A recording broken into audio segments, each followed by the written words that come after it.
వెలిగించబడుతూ ఉండగానే వారి పెళ్లి కుమారుని ఎదుర్కోవాలి. లేదంటే కదా వారికి లోపలికి ఆహ్వానం లేదు. దీనికి మనం ఒక ఉపమానము గాను లేదంటే ఒక మాదిరి గాను చూసి అరే బలి బాగుంది, ముందున్న వాడు మరి సిద్ధపడారే, చాలా మంచి పని చేశారు, మరి వెనుకున్న వాళ్ళని ఎలా చేశారు, అయ్యో పాపం వాళ్ళు అలాగ అయిపోయింది వాళ్ళ జీవితం అని నువ్వు జాలి పడడానికి ప్రభు చెప్పలేదు, లేదా నువ్వు వారిని ఘనపరచడానికి ప్రభు చెప్పలా.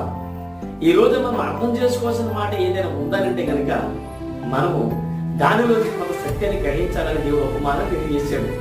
దీపం వెలిగించబడితేనే కానీ లోపలికి ఆహ్వానం లేదు.